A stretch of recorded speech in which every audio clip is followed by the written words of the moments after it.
Audie Leon Murphy was born on June 20, 1925 in Kingston, Texas, the seventh of 12 children in a struggling sharecropping family. The Great Depression hit his household with brutal force, and stability was never guaranteed. His father left the family while Audie was still young, and when his mother died when he was just 16, childhood effectively ended. With only a fifth-grade education, Murphy left school to take whatever work he could find, determined to keep his younger siblings fed and sheltered. These early years shaped him deeply, instilling responsibility, grit, and an unspoken endurance that would later define his public image. Murphy rarely spoke with self-pity about his upbringing. Instead, he viewed hardship as a reality to be faced head-on. Long before medals or movie screens, he learned survival through necessity, not choice, forging resilience that would later astonish the world. An unlikely soldier who defied expectations. When Audie Murphy attempted to enlist in the U.S. military in 1942, he was repeatedly rejected for being too small and underweight. At just 5'5" and barely over 110 pounds, he hardly fit the image of a frontline soldier. Yet persistence defined him. The Army finally accepted him, and once deployed, Murphy proved that courage was not measured by size. Serving across North Africa, Italy, France, and Germany, he displayed remarkable composure under fire and fierce loyalty to his fellow soldiers. His defining moment came on January 26, 1945, near Holtzwihr, France, where despite being wounded, he held off an enemy assault almost single-handedly. That action earned him the Medal of Honor at just 19 years old. By war's end, Murphy became the most decorated American soldier of World War II, an achievement earned through resolve rather than bravado. Coming home to a different battle. Returning to the United States as a national hero, Audie Murphy found that peace brought its own struggles. The war had ended, but its psychological toll followed him home. Long before the term PTSD was widely understood, Murphy suffered from nightmares, insomnia, and emotional strain. Rather than hiding these experiences, he eventually spoke openly about them, becoming one of the earliest public figures to acknowledge the mental cost of combat. His honesty challenged the myth that heroism ended when the battlefield was left behind. Murphy sought structure and purpose, which led him toward Hollywood, not as an escape, but as a continuation of service through storytelling. Acting gave him discipline and routine, even when the emotional scars lingered. Though fame followed him, Murphy remained uncomfortable with celebrity, viewing himself first as a soldier.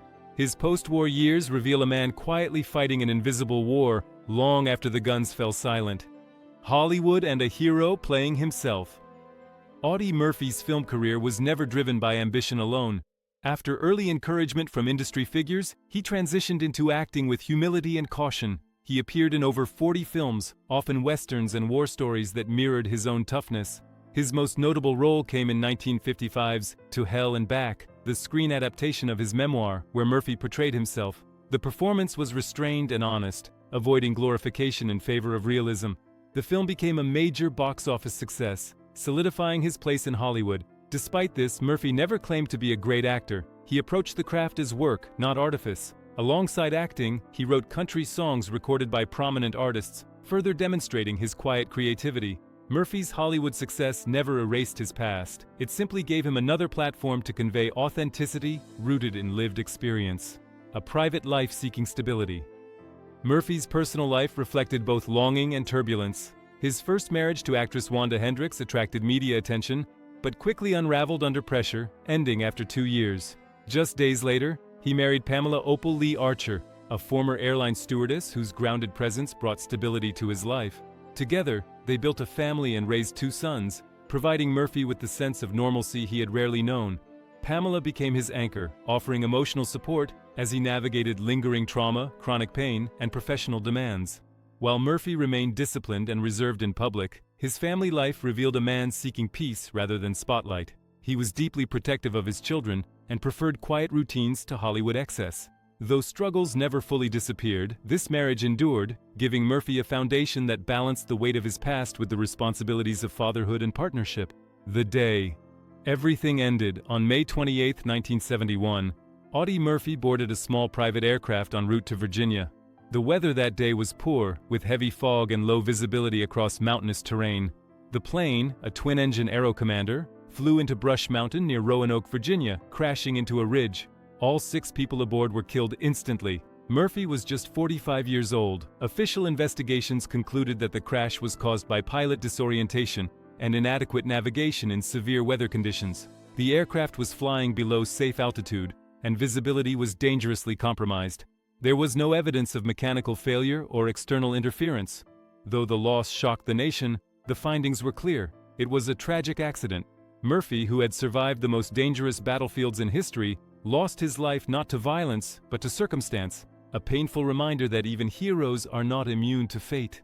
How rumors replaced facts. In the years following Murphy's death, speculation began to replace evidence. His wartime fame, combined with Cold War anxieties, fueled unfounded theories about foul play. Some questioned why the plane flew so low. Others pointed to missing wreckage fragments, despite official explanations that terrain and fire damage accounted for debris loss. Over time, these rumors grew louder, overshadowing verified conclusions. However, multiple reviews of the crash, including military and aviation assessments, reaffirmed the original findings.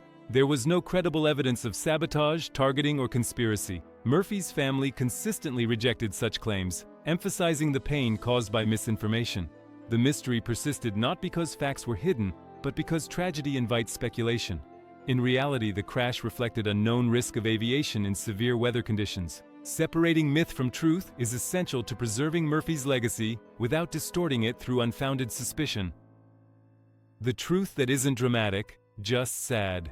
The real truth behind Audie Murphy's death is not sensational, but it is deeply tragic. There was no betrayal, no secret enemy, no hidden plot. A decorated soldier and respected actor died in a preventable aviation accident caused by weather, terrain, and human limitation. That reality feels unsatisfying to those searching for meaning in loss, yet it is the most honest explanation. Murphy's life was defined by extraordinary survival, making an ordinary accident seem impossible by comparison. But history is not shaped by narrative convenience. It is shaped by facts. Accepting the truth does not diminish Murphy's heroism. It reinforces his humanity. He was not invincible. He was a man who endured hardship, served with distinction, and lived with quiet integrity. The sadness lies not in mystery, but in the abrupt end of a life still unfolding, leaving behind family, legacy, and unanswered what-ifs. A legacy stronger than speculation. Audie Murphy was laid to rest at Arlington National Cemetery, his grave marked by a simple headstone he personally requested, free of ornamentation. It reflects the man he was, modest, disciplined, and uninterested in spectacle. His legacy endures not because of how he died, but because of how he lived. Murphy remains a symbol of courage, resilience, and honesty, both on the battlefield and beyond it. He helped destigmatize combat trauma, proved that heroism does not end with war, and showed that greatness can emerge from the harshest beginnings. Clearing away false narratives allows his true story to stand unburdened.